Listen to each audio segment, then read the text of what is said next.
Good morning and welcome to day 7. So, yes, we've got bad news. Of course, we've got bad news. But the really, really good news is that you have made it to day 7. That's a whole week of doing yoga for 10 minutes a day. That is a fantastic start. So the thing I'm going to suggest is, one, I'm going to put out another questionnaire just so that you can start to think about where you are and just have a little bit of reflection time, a little bit of focusing on what it is that you're wanting to achieve. And then I'm going to suggest that you do a bit more yoga. So you could join my online classes, you could join somebody else's online classes, you could look up Eckhart Yoga if you're wanting to do more yoga. And just so that you're kind of building on that if you want to. If you want to stick with the 10 minutes, keep going with the 10 minutes. It's really good. So we're going to start today by coming into all fours. And I should say, I am worried about how the doctors and medics and how our staff are going to cope. Not as a whole, I think it's going to work somehow, but more like the individuals, what happens when they go home. But I'm not actually too worried about the big picture. I think the big picture is going to be okay. Eventually. So from all fours, we're going to start to just gently lift up through the back of the waist, drop down with the head. Lengthening out, looking between the hands or slightly beyond. And we're going to do this a couple of times, so just go in with your breathing so you get that nice easy rhythm moving up through the spine. And again, just rolling up through the back of the body, release the head down. And then if you come to just a nice even all fours position, I'm going to move away a little bit. So what we're going to do now, you're going to slide your hand on your foot, opposite hand and foot out along the floor or your mat. If you're sitting in bed, just to extend one hand out and maybe lift your leg a little bit. And then this bit you're not going to be able to do. So this bit now is from here, you're going to extend your leg up towards the ceiling and you're going to imagine that you're pressing up through your foot so your foot gets nice and active. And you'll feel that engage through the hip on your side. And then you're going to bring your knee back down, settle it onto the floor. And then we're going to come to the opposite side. So hand and leg extend away. And then folding your leg up, imagine you can step up onto the ceiling. Nice and steady. And then bringing your knee back down and onto the floor. We're going to have another option. So each bit is a little bit that you can build on. So don't do this one unless it feels really good and you feel steady and your breathing is telling you, yes, this is good. So from here, you're going to extend opposite hand and leg away. You're going to fold up. And this time, with that free hand, can you extend it round the back and you might be able to touch your toes, take hold of your ankles, see if you can step up into that lifted foot. And then extend down. Come back to even and a nice all fours position. Opposite side, hand and leg extend away. Keep finding the wall, you'll probably have the same problem. Leg is going to extend up towards the ceiling. Seeing if you can stretch back with your opposite hand and you can maybe just float your hand here, or you can see if you can catch hold. From there, extend up so you're pressing into that lifted foot. And then bring yourself to hands and knees on the floor. Slide your hips back. Let your head rest for a moment. I'm going to come up just so you can hear my voice. As you rest your head down and onto the floor or just fold forwards if you're in bed, you're going to allow the back of the body to widen and relax. So nice, smooth, steady breathing. Take a little moment to just notice how you are in this moment. So notice your physical body, notice your energy levels, notice how you feel inside of yourself. And then if you bring yourself back and into all fours. So from here we're going to come up to standing. So if you bring yourself all the way up to standing, I'm just going to move this a little bit so it's a slightly better position for you. So from standing, if you take a step forwards, do this on a mat rather than on the floor. I'm just being a little bit thinking that it's going to make it slightly easier to see, and also I'm moving around all the time to try and get the camera angle right, so I'm being careful, I promise. So from both feet facing straight forward, so often this back foot toes will come out a little bit. In some situations that's good. Today we're working with the feet both coming straight forward, so think about the back heel taking a little step out towards the edge of your mat. You're going to let your hands settle down and onto your legs. Front hand is going to come up and overhead. You're going to stretch, make space through the open side of your chest. And then you're going to fold forwards. We're going to keep the shoulders high. And you're going to let your hands settle high up onto your thigh. And then pour yourself all the way back again. And come back to standing. We're going to come and do the other side exactly the same. So if you're in bed or if you're sitting, you can just do the hands rather than the legs as well. So hands making contact with the legs. Front hand is coming up and overhead. You're pressing down through that front foot to get space through the front line of the body, and particularly that line that comes up through the arm and out to the fingertips. And then pour yourself forward so your hand can settle high up onto your thigh. And then slide your hand back, come into standing. And then we're going to come and possibly do that a little bit more. I say possibly because this is a classic pose for creating a little bit of instability around the back of the pelvis, and it's one of the things that yoga teachers sometimes suffer from, particularly ones who've been teaching for a long time.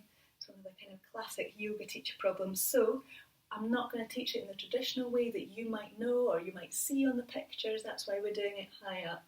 And we're going to be really, really mindful about it. So feet are both facing straight forwards. Hands are making contact with the legs.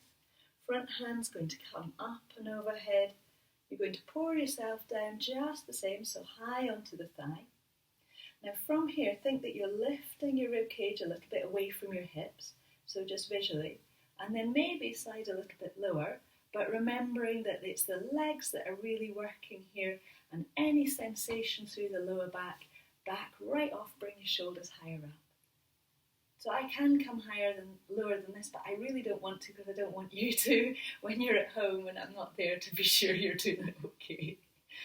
You're going to bring your top hand up and overhead and back to standing. So back to settled feet. Opposite foot steps back. Feet are steady and facing forwards. The hands are contacting the legs. You can make the step much, much smaller if your energy levels are low. So do work with your breathing, so you're listening to how your breathing is to know how to move. Front hands coming up and overhead. From here, gently pour yourself over so that your hand is high on your thigh. And then think about that lengthening up, so we're not crunching down through this area, we're making space in the waist. And then we might bring ourselves a little bit lower, or we might not. And you'll see my hand is very, very light on my leg, so that I'm asking the muscles of my body to do the work, not the joints. You're going to press into the feet, bring yourself all the way back up again, and back to standing, back to nice settled feet. And when we come back to standing, if you just think about letting the weight very slightly settle into the heels, and as the weight slightly settles into the heels, you'll notice that the tummy has to engage a little bit, the back of the waist kind of gently lengthens. And then we've got a little bit of time left. What we're going to do is we're going to come into bridge pose. So we're going to do that when we come onto the floor. So if you bring yourself to lying with your knees bent up, head rested down. And for this one, if you're in bed, you can scoot yourself down the bed so that you can do this. If you're in sitting, it's not as easy, obviously, but bed and able or moving around freely, it's nice and comfortable for. So if you're in a chair, you might want to just pause this and then bring yourself onto the floor if getting onto the floor and back up again is okay for you. You're going to let your hands come up and overhead. So it might be that your hands are close in towards your head and your elbows are wide and the back is really soft.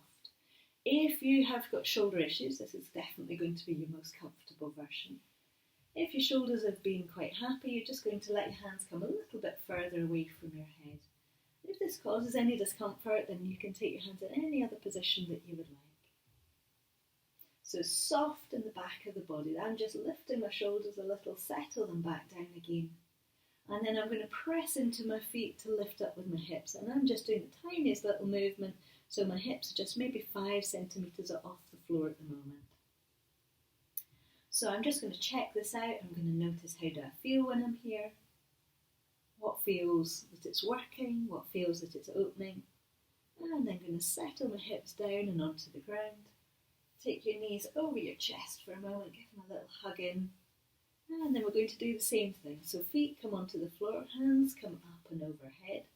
We press into the feet to lift up with the hips.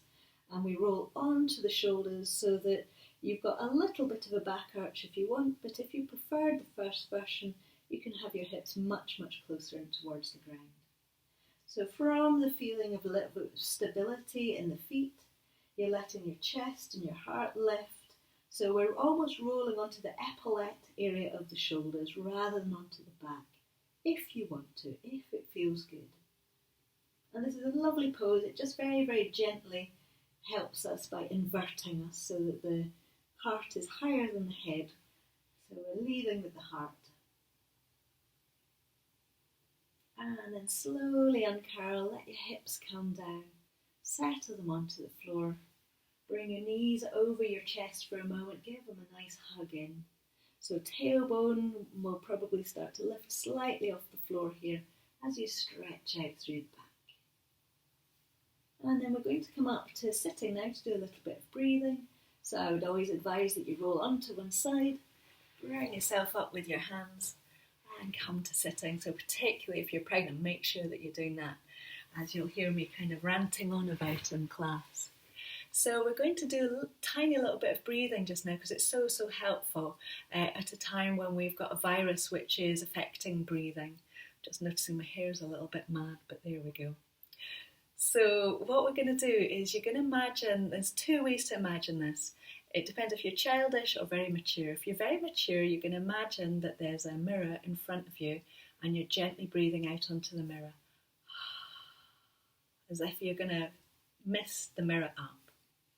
So it's making that kind of soft noise. If you're very, very childish, think about being Darth Vader. That's how I teach it to kids. It's another really good way of working out how to do this breathing.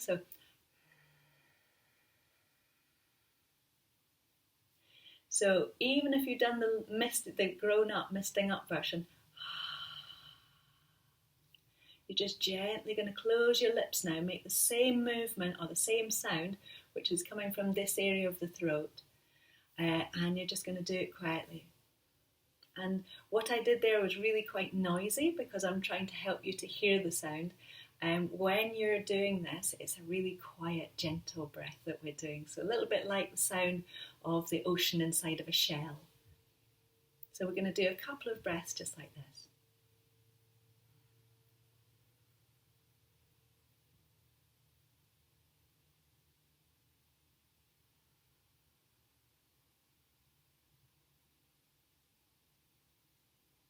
And if you just keep doing it so I can talk to you for just a moment. So feel that soft wave-like noise in the back of your throat.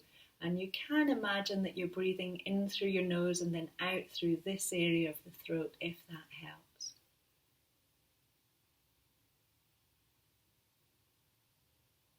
I think that's enough yoga for us today because we've nearly hit our 12 minutes and I've got to upload this. I'm finding that it's taking hours and hours to upload. So I really hope you're enjoying it. And hopefully if I get this off quickly, it'll upload beautifully quickly too, so you can get it early in the day. I'm wishing you a really peaceful, contented, joyful day. I hope that you kind of find that possibility to, through your day, come back to your breathing, come back to this moment, so that we're settling ourselves into an awareness of where we are right now, in here, rather than what sometimes this is doing, because this is sometimes going to be telling us a whole load of things that maybe aren't quite so helpful. So back to the breathing, back to moving the body, finding space, finding opening. Thank you very much and see you tomorrow.